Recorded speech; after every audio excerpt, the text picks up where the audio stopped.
Hôm nay mình bắt đầu chơi một trận cù sát nha các bạn.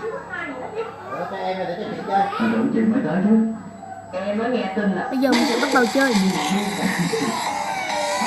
Giờ mới đang vô cái kia thôi các bạn.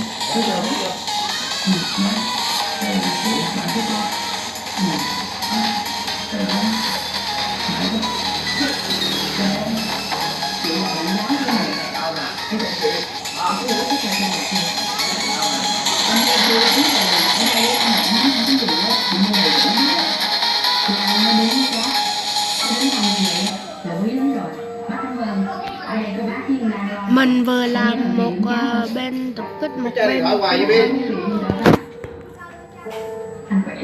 chơi ít thôi, xuống phụ mẹ nấu cháo ăn kìa. không được cái vậy chứ. Mai mình sẽ chơi một trận cù sát.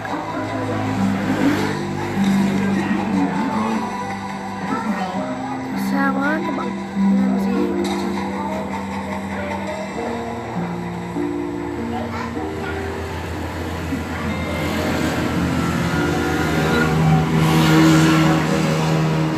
Vô căn nhà to nhất em có thể nói như vậy.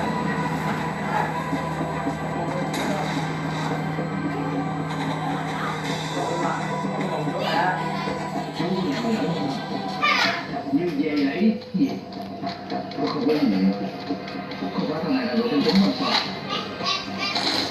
Tôi có lòng. Đang biết thằng này là chẳng qua nó không chơi. Tôi biết sơ vậy thôi. Nếu như không nghe được ai muốn tự nhiên không hút được có làm việc với anh ha. Tôi không phải là em hút rồi hết. Muốn chơi ở đâu thì tôi chơi.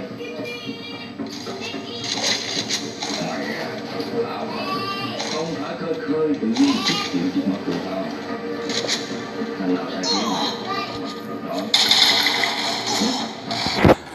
Thưa các bạn ơi, bắn không lại nữa rồi. Bắn bị chậm quá. Mình sẽ chơi lại một trận nữa nha.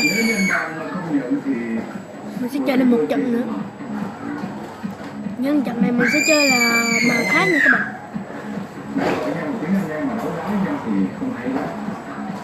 Mình sẽ chơi chế độ tự chiến đi. Chế độ này. Mình sẽ chơi chế độ tự chiến nha các bạn.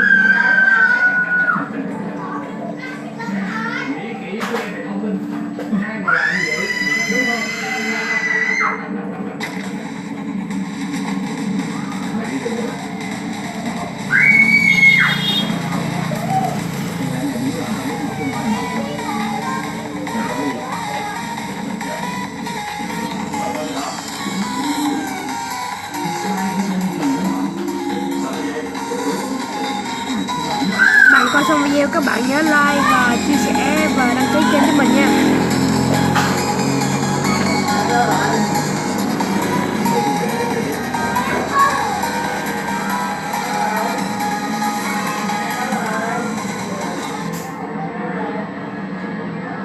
Nếu các bạn thấy hay các bạn nhớ đăng ký và chia sẻ và like cho mình nha các bạn.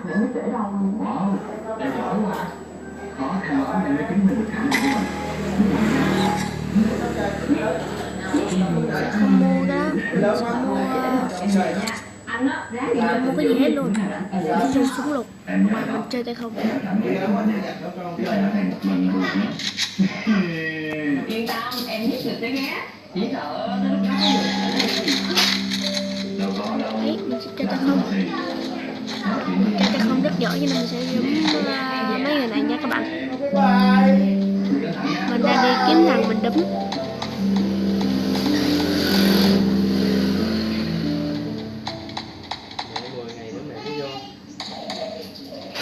Mẹ mới vô làm gì? cháu xuống. Bác nói chuyện với cháu một chút được không? Dạ. Có thật là để khi mà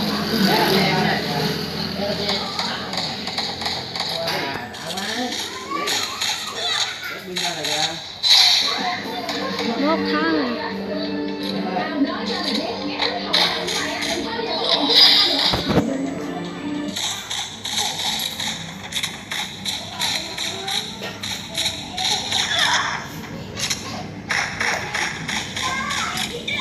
Hết luôn.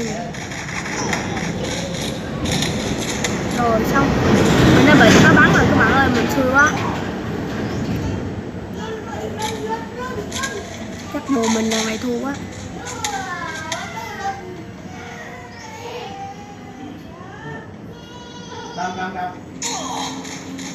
Bộ mình lần này thua là cái chắc rồi. Xui quá các bạn.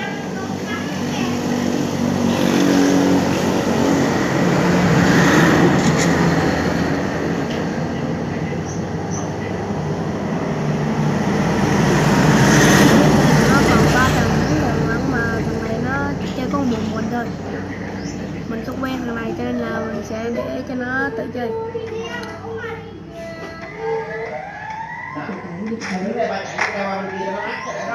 Mình không quen biết thằng này nha các bạn.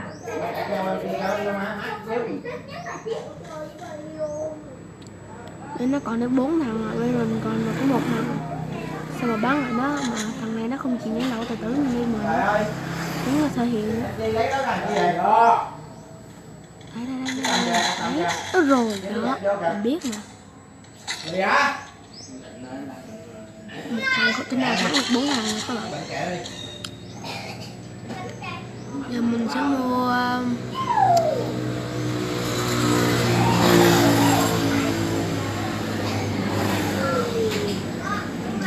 cái OMB nó bị lỗi rồi. Mình sẽ mua cây MB, mua bom ngủ.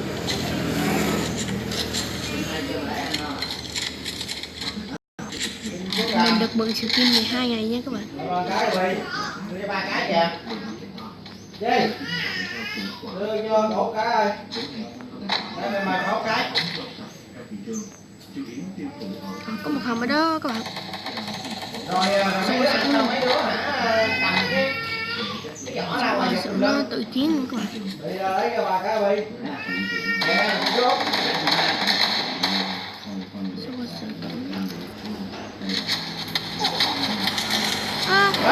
Có một thằng bắn lén mình có cái. nó thích bắn lén mà. Lấy 3 cái thôi. Nó thích bắn lén nha các bạn ơi. Không ăn mà hồi em ăn cháo. Xui quá các bạn. Cái gì? Có giật mình hả? Vậy hả? Thằng này nó cầm súng này mà nó ở trong đây nó bắn nè các bạn. Pha mình đang bị lắc các bạn ơi. 9 cộng rồi. Đồng có chính quyền địa phương hoạt động với bệnh viện ga sơ động. Số lượng các cơ sở lưu trú Đâu? Pha mình đã bình thường rồi. Còn tôi mấy cái kìa. ngay cả khi du lịch mà không phải là một phòng đi.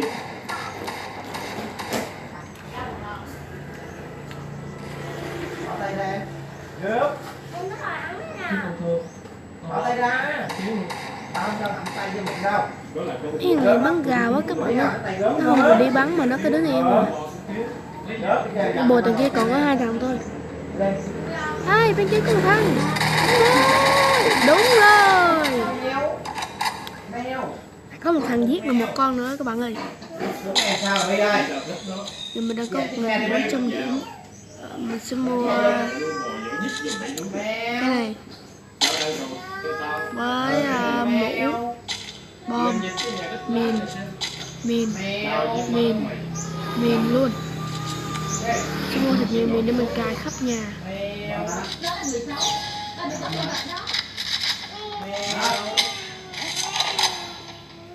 làm gì mà mày nói vậy?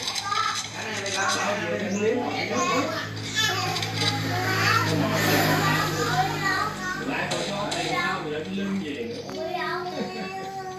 Vậy có xấu ở chỗ này? Ủa? Có chuyện đó à? Có làm như vậy chắc tại là thương mệt quá. Không đạt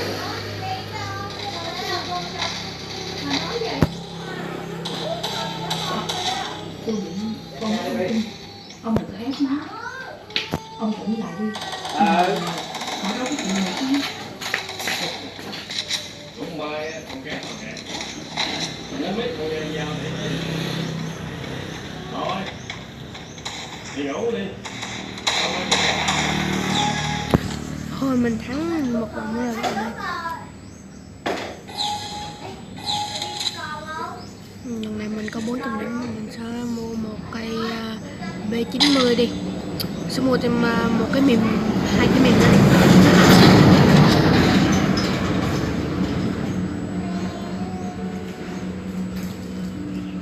Mấy thằng kia không có thằng nào thả súng hết các bạn ơi.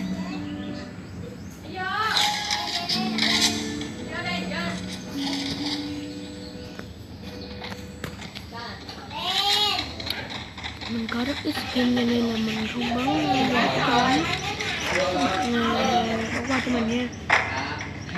Mình sẽ cố gắng luyện tập bắn nhiều để mà mình siêu, để mà mình bắn thắng và làm những video top 1 cho các bạn xem các bạn.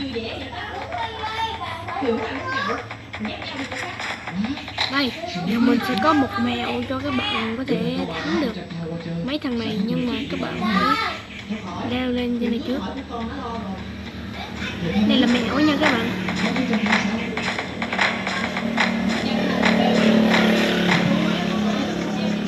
Đây, chính là chỗ này. Các bạn leo vô rồi các bạn leo qua trong đây ngồi luôn. Từ xuống, ngồi vô đó. Bạn thấy không? Đó, ở đây mình có thể thấy được mấy thằng này cho nên là mình có thể bắn.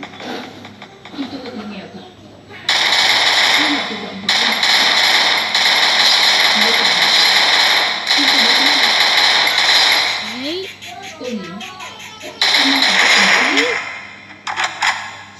Bạn thấy mình hay không?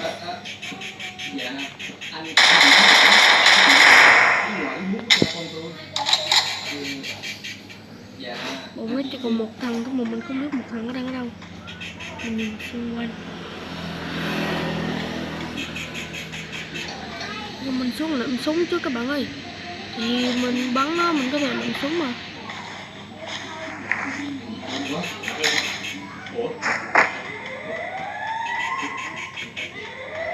Đó, mình thấy thằng đó đang ở đâu. Đó. Mình không thể nào nhắm nó được các bạn ơi. Thì mình tới mình kiếm. Mình đã thấy nó đó rồi.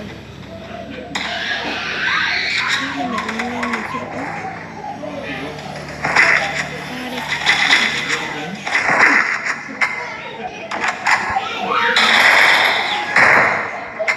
Chết rồi, nó chết rồi các bạn ơi.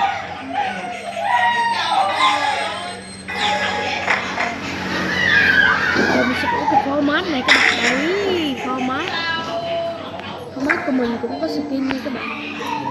Skin này mình mới quay dính sáng này hôm kia thì phải á các bạn. Đấy rồi, mình sẽ đi xử lý nó. Cái màn này là hình như là quan sát không ạ? Mình đang ở đời quan sát. Rồi mình đã bị bắn. Trời ơi, mình xui quá các bạn ơi. Rất lần đó. Mình xui quá các bạn ơi.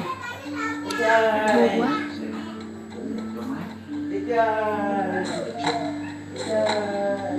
Hả?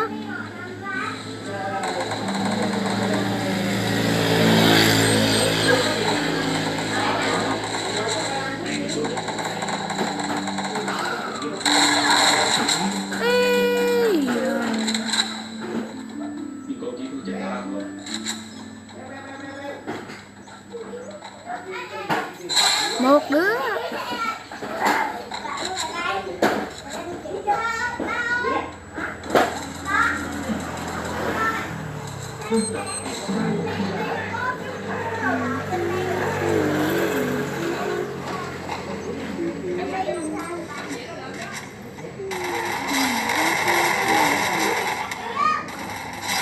Bắn cũng rất là ghê các bạn. Chết luôn. Ghê, bộ mình thắng rồi các bạn ơi.